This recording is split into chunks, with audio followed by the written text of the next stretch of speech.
데일리베스트 뉴스를 시작하겠습니다. 제3차 남북회담을 앞두고 여러모로 위기에 빠져 돌파구가 딱히 보이지 않는 문재인 정부가 남북회담을 전후해 총력전을 펼칠 것 같습니다. 물론 국내적으로 경제에 대한 국민들의 불만이 극에 달하고 있어 이 남북회담의 판을 키워 돌파구로 삼으려는 문재인 정부의 계획이 뜻대로 먹혀들지는 미지수입니다. 실례로 갤럽이 조사한 국정 지지도 조사 기간 동안에 대북 특사단의 북한 방문이 있었지만 이게 먹혀들지 않았었고 지지율은 계속해서 하락하는 것으로 조사되기도 했습니다. 그래서일까 문재인 정부가 18일에서 20일로 예정된 방북을 앞두고 무리수를 두는 모습이 여러 군데서 표출되기도 했습니다. 야당의 반대 속에도 판문점 선언 국회 비준을 무리하게 추진하다가 반대에 부딪혔고 국회의장단 및 정당 대표 등에게 동반 방북을 일방적으로 요청했다가 거절당하기도 했습니다. 특히 국회의장단과 정당 대표 등에게 동반 방북을 요청하면서 임종석 비서실장이 설친 것을 두고는 후폭풍이 만만치 않아 보입니다. 제가 국회의장이라고 해도 상당히 기분이 나빴을 듯 합니다. 제3차 남북회담을 앞두고 보수 우파층에서 우려하는 것이 여러 가지가 있겠지만 군축, 다시 말해 군사적 긴장 완화를 필두로 더 나아가서는 종전선언으로 인한 주한미군 철수일 것입니다. 이것은 서로 상관관계가 매우 밀접한 부분인데 남북 간 군사적 긴장 완화를 명분으로 향후에 주한미군 철수와 종전선언을 언제든지 주장할 수 있기 때문입니다. 그래서 이번 3차 남북회담에서 군사적 긴장 완화와 관련한 논의가 있을 거라는 예측이 나오고 있는 가운데 청와대가 최근 합참에 남북 군사력 비교 보고서 작성을 지시했다라는 사실이 밝혀졌습니다. 중앙일보는 지난 10일 청와대가 합참에 남북 군사력 비교 보고서 작성을 지시했다며 이르면 금주 내에 문재인이 이 보고를 받게 될 것이라고 보도했었습니다.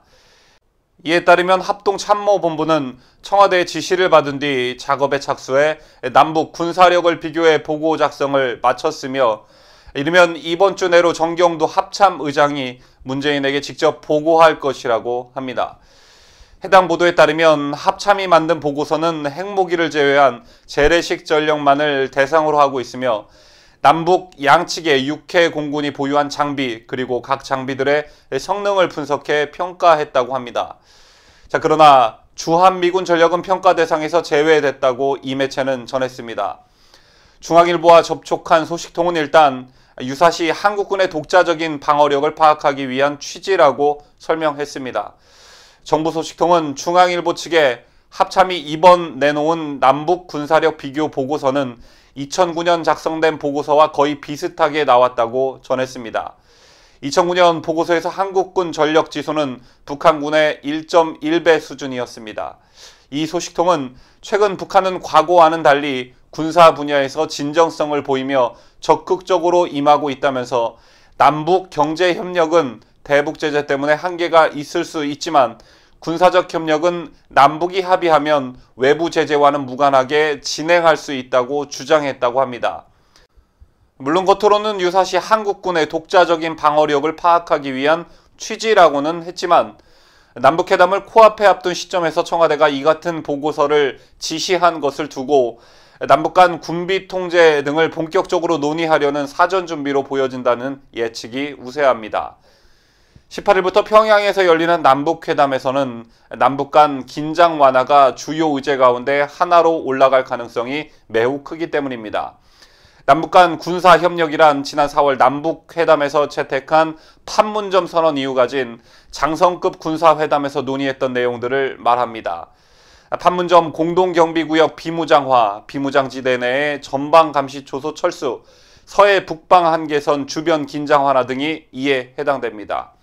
중앙일보는 한 발 더 나아가 청와대가 합참의 남북 군사력 비교 보고서 작성을 지시한 의도가 남북 군사적 긴장 완화와 군비 통제 그리고 주한미군에게서 전시작전 통제권을 전환받으려는 준비라고 지적했습니다.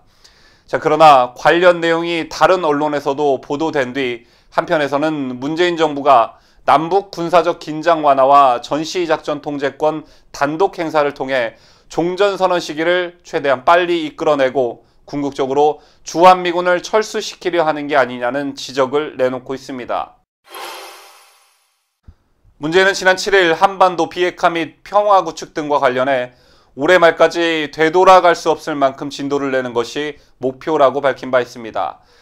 남북 정상회담 준비위원회 자리에서 한 말인데 김의겸 청와대 대변인은 이와 관련 완전한 비핵화와 한반도 항구적 평화 구축 목표 둘 다에서 상당한 진전이 있어야 한다는 뜻이라면서 종전선언이 평화 구축에 해당된다면 완전한 비핵화에 있어서도 되돌아갈 수 없는 진도가 있어야 한다고 말했습니다.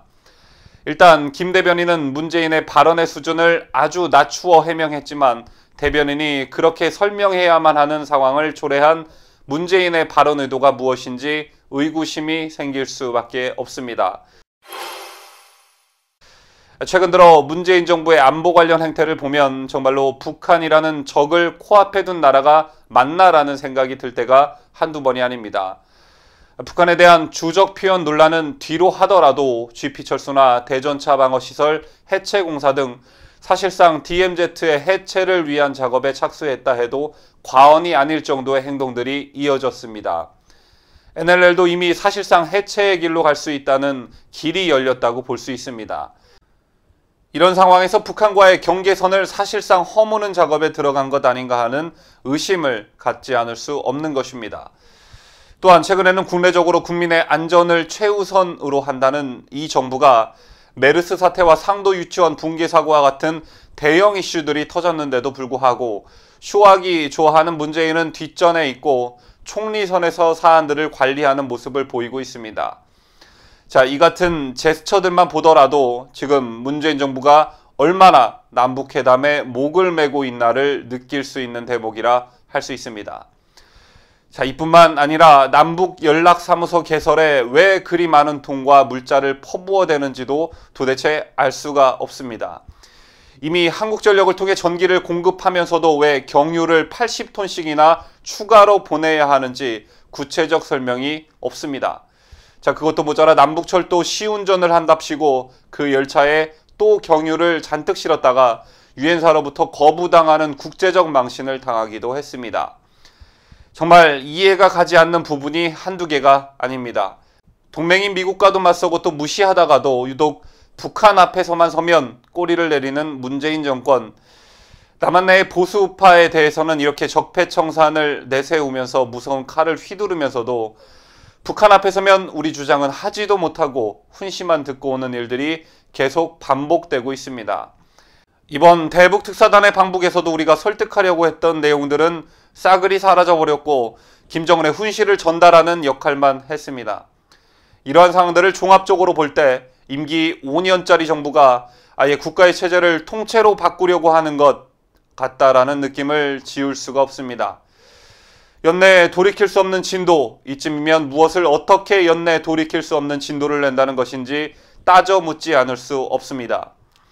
이럴 때일수록 보수 야당인 자유한국당도 믿지 못하는 상황에서 보수파 국민들이 중심을 단단히 잡고 있어야 합니다. 분명 공영방송은 물론 지상파 방송 종편할 것 없이 남북회담을 전후로 분위기 띄우기에 총력을 다할 것이고 어쩌면 문재인과 김정은이 만찬을 하는 장면을 하루에 수십 번씩 수백 번씩 TV 화면으로 송출할지도 모르는 일입니다. 아니, 그렇게 될 것이 자명해 보입니다. 그리고 바로 추석 연휴에 돌입하게 되는데 남북회담 이후 문재인의 지지율이 10%포인트 이상 상승했다라는 뉴스를 우리는 보게 될지도 모르겠습니다. 자, 중요한 것은 일시적으로 오르는 문재인의 지지율이 아니라 이번 남북회담에서 무슨 충격적인 소식들이 들려올지 모른다는 것입니다. 대한민국이라는 나라를 친북 성향의 임기 5년짜리 대통령 혼자서 결정하는 일은 더더욱 있을 수 없는 일입니다. 그러한 권한까지 국민들이 위임한 것은 아니기 때문입니다.